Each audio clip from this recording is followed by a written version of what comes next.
Hello दोस्तों, orbital chemistry के YouTube channel पे आपका एक बार फिर से बहुत बहुत स्वागत है। मैं हूं डॉक्टर प्रीतेश मौर्य और आज हम लोग लेके आए यहाँ पर जो रिएक्शन जिसका नाम है रीमर टिमन रिएक्शन। ठीक है, आज हम लोग सीखने वाले हैं कि रीमर टिमन रिएक्शन में कैसे फिनोल से वहां पर सैलिसिलडिहाइड का फॉर्मेशन हो जाता है। लेकिन उससे पहले मैं आपको बताऊं, अगर आपको केमिस्ट्री के किसी भी पर्टिकुलर टॉपिक में अगर आपको प्रॉब्लम है, ठीक है, आप उसको कमेंट सेक्शन में लिख सकते हो। ठीक है, हम कोशिश करेंगे उस पर बहुत ही अच्छी सी वीडियो बनाने की। ठीक है, चलिए हम लोग यहाँ पर बात करते हैं कि रीमर टिमन रिएक्शंस में क्या होता है, कौन कौन सा रिएजेंट यहाँ पर यूज किया जाता है। तो बताया कि हम लोग क्या लेके चलते हैं, फिनोल, और यहाँ पर क्या करते हैं, क्लोरोफॉर्म NaOH से रिएक्शंस कराते हैं और लास्ट में यहाँ पर एसिडिक मीडियम हम लोग यूज करते हैं। तब यहाँ पर फिनोल की ऑर्थो पोजीशन पे आपको दिखता है यहाँ पर एक CHO ग्रुप जाकर के जुड़ जाता है, जिसकी वजह से फिनोल कन्वर्ट हो जाता है सैलिसिलडिहाइड में। अब सवाल आता है, ये तो चलो ठीक है रिएक्शन होगी, लेकिन ये कैसे CHO ग्रुप जाकर के ऑर्थो पोजीशन पे जाकर के जुड़ जाता है और फिनोल से सैलिसिलडिहाइड हो जाता है। तो इसको समझने के लिए आपको इसकी मैकेनिज्म पढ़नी पड़ेगी, समझनी पड़ेगी। वो बहुत ही अच्छी सी मैकेनिज्म है, मैं आपको यहाँ पर समझाता हूँ। तो मैकेनिज्म में सबसे पहले हम लोग यहाँ पर पहले स्टेप में हम लोग बात करते हैं। यहाँ पर क्या हो जाता है, जो आप यहाँ पर क्लोरोफॉर्म लेके चल रहे हो, ठीक है, इसको मैं कुछ ऐसे लिख रहा हूँ यहाँ पर। ठीक है, ये हुआ हमारा यहाँ पर क्लोरोफॉर्म। अब क्या हो जाता है, जो NaOH होता है, ठीक है, वो आता है सबसे पहले यहाँ पर क्लोरोफॉर्म के ऊपर रिएक्ट करता है और NaOH एक बेस की तरह काम करता है। NaOH बेस की तरह काम करने का मतलब क्या हो जाता है, आपको होता है बेस क्या करता है, आप बताओगे एसिडिक H को तोड़ करके लेके चला जाता है। तो OH आता है और यहाँ से क्या कर जाता है, आप बताओगे H को H+ के रूप में तोड़ करके लेके चला जाता है, जिसकी वजह से यहाँ पर क्या हो जाता है, माइनस चार्ज आ जाता है। ठीक है, H+ OH के साथ चला गया, यहाँ पर माइनस चार्ज आ जाता है। अब आप बताओगे इसका मतलब यहाँ पर कार्बन के ऊपर माइनस चार्ज है और यहाँ पर आप बताओगे 3 क्लोरीन इसके साथ जुड़े होते।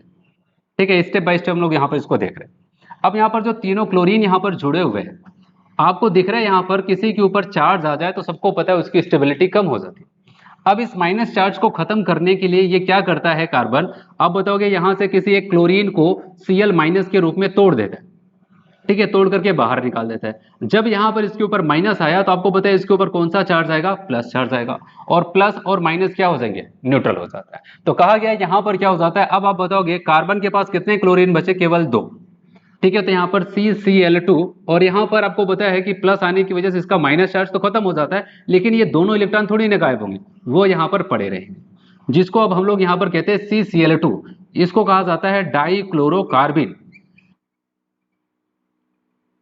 ठीक है, ये हो जाता है हमारा डाइक्लोरोकार्बिन। और आपको पता होना चाहिए जो डाइक्लोरोकार्बिन है रीमर टिमर रिएक्शन में यही एक इलेक्ट्रोफाइल की तरह काम करता है। कई बार क्वेश्चन पूछा गया है कि रीमर टिमर रिएक्शंस कौन इलेक्ट्रोफाइल की तरह काम करता है, आप बताओगे ये इलेक्ट्रोफाइल की तरह काम करता है। क्यों?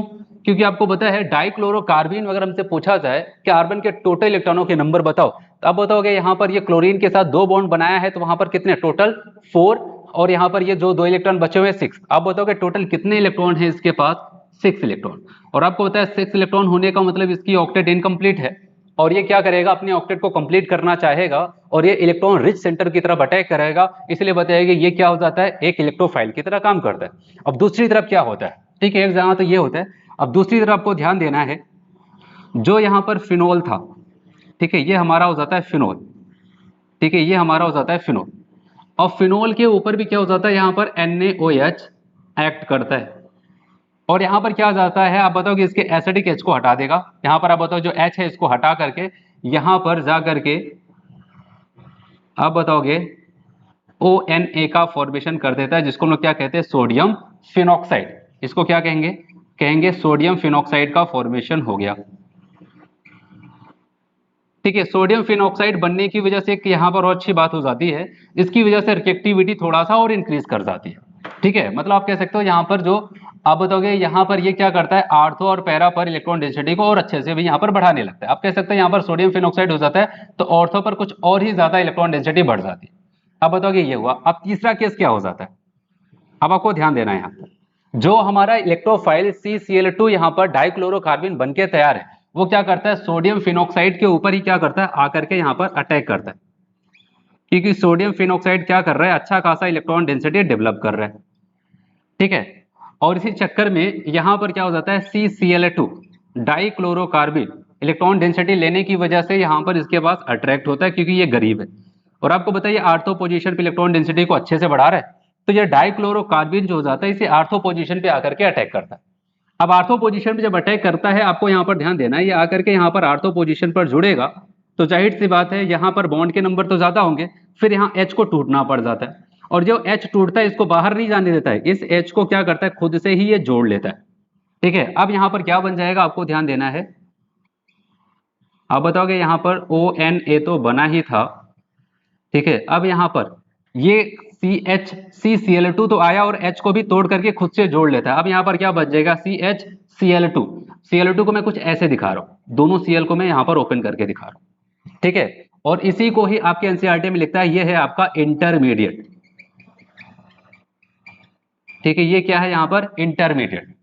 ठीक है, अब इसके बाद आपको याद रखना है यहाँ पर कि जैसे ही यहाँ पर क्या हो जाता है, CHCl2 का फॉर्मेशन हो जाता है, तो यहाँ पर क्या हो जाता है, दो NaOH group, aqueous NaOH group आते हैं और इसके ऊपर अटैक करते हैं। अटैक करने का मतलब क्या हो जाता है, यहाँ पर सब्स्टिट्यूशन रिएक्शन की तरह काम करेंगे। यहाँ से क्या करते हैं, Cl- को तोड़ेंगे और उसके बदले में इसको क्या देंगे, OH। ठीक है, अपना OH देंगे। यहाँ से भी क्या करते हैं, दूसरे वाले Cl को भी यहाँ पर माइनस के रूप में तोड़ेंगे, उसको देंगे क्या, OH। अब यहाँ पर मैं आपको बता रहा हूँ कि जब इसको OH मिल जाएगा तो ये क्या बन जाएगा। यहाँ पर लोग बात करते हैं,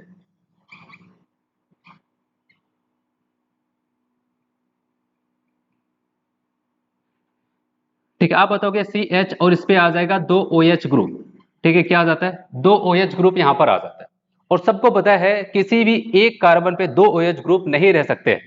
ठीक है, तो आप बताओगे तब क्या होगा, आप बताओगे यहां से एक किसी से H और किसी से OH, वाटर बाहर निकल जाएगा। जब वाटर बाहर निकल जाएगा, बताओ इसके पास क्या बचा, CHO। क्या हो जाता है, आप बताओगे CHO का फॉर्मेशन हो जाता है।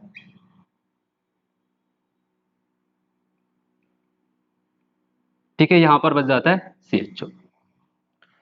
अब क्या करना है, यहां पर CHO बन जाता है।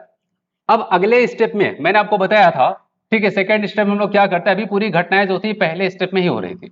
सेकंड स्टेप में हम लोग क्या करते हैं, वहां पर एसिडिक एच लेकर के चलते हैं, और उस एसिडिक एच की अगर हम लोग बात करते हैं, वो क्या करता है यहाँ पर, ठीक है, मैं ऊपर दिखा रहा हूं यहाँ पर। अब बताओ वो एसिडिक एच क्या करने वाला है, अब बताओगे यहाँ पर Na को हटा करके खुद जाकर के जोड़ देता है, तो यहाँ पर आपका OH और CHO का फॉर्मेशन हो जाता है, और इसी को हम लोग क्या कहते हैं यहाँ पर, अब बताओगे सैलिसिलडिहाइड का फॉर्मेशन हो जाता है। ठीक है, तो पहला स्टेप यहां तक चल रहा था, उसके बाद जो मैंने यहाँ पर सेकंड लिखा है एसिडिक एच, वो यहां पर आकर के खत्म हो गया। ठीक है, इसका काम लास्ट में लोग यही कहते हैं, जो सोडियम फिनोक्साइड ग्रुप बना था, जो Na जाकर के उससे जुड़ा था, इस Na को हटाने के लिए हम लोग क्या करते हैं, वहां पर एसिडिक मीडियम यूज करते हैं, जिसकी वजह से आप बताओगे Na हट जाएगा और वहां पर आकर के H जुड़ जाता है। एक बार फिर से मैं आपको सारी मैकेनिज्म को बता रहा हूँ।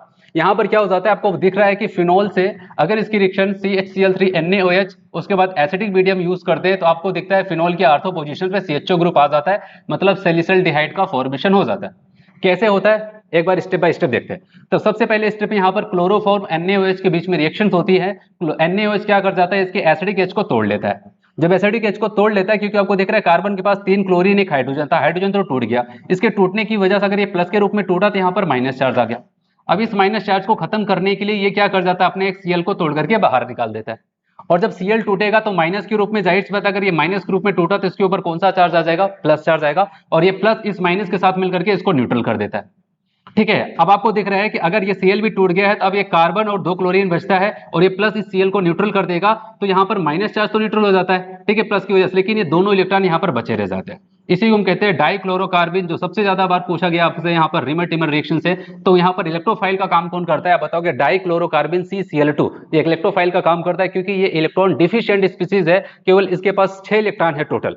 ठीक है, अब क्या हो जाता है, दूसरी तरफ ये जो फिनोल था, फिनोल के ऊपर भी NaOH रिएक्ट करता है, और इसको क्या बना देता है, सोडियम फिनोक्साइड, इसके H को हटा करके Na को जोड़ देता है।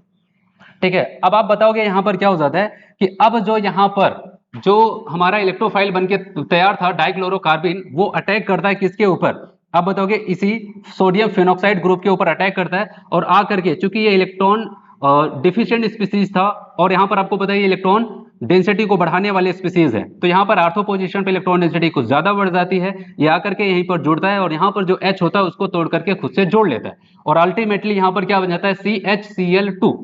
ठीक है, और यही हमारा क्या हो जाता है, रीमर टिमर रिएक्शन का इंटरमीडिएट हो जाता है। ठीक है, और अगले स्टेप में क्या हो जाता है, जैसे यहाँ पर दो Cl ग्रुप होते हैं, आप बताओगे दो एक्वस NaOH आता है और यहां से क्या कर जाता है, आप बताओगे Cl को तोड़ करके OH देता है। दो Cl थे, दोनों Cl को तोड़ करके दो OH ग्रुप दे देता है, और दो OH ग्रुप आपको पता है एक ही पर्टिकुलर कार्बन पे एग्जिस्ट नहीं कर सकते हैं, जिसकी वजह से यहां पर वाटर मॉलिक्यूल बाहर निकल जाता है। और वाटर मॉलिक्यूल जब बाहर निकलेगा, आप बताओगे अब क्या बचा रह जाएगा, CHO, मतलब यहां पर CHO ग्रुप, एल्डिहाइड ग्रुप। अब आप बताओगे अभी यहाँ पर तो ये NaOH से जुड़ा हुआ है, अब इसको कैसे हटाया जाए, तो हम लोग यहाँ पर एसिडिक मीडियम यूज करते हैं। इस एसिडिक मीडियम की वजह से क्या हो जाता है, आप बताओगे यहाँ पर ये Na हट करके वहां पर H आ जाता है और आपका फाइनल प्रोडक्ट यहाँ पर बनके तैयार हो जाता है। ठीक है, तो ये थी रीमर टीमर की रिएक्शन जो कि बहुत ज्यादा इंपॉर्टेंट है। ठीक है, इसमें इलेक्ट्रोफाइल क्या होता है, इसका इंटरमीडिएट क्या हो जाता है, कैसे आप फिनॉल से यहाँ पर सैलिसिल्डिहाइड बना ले जाते हैं। ठीक है, बहुत ही सिंपल सी रिएक्शन से बहुत बार पूछी जाती है। तो आज हम लोग इतना करते हैं। ठीक है, थैंक यू।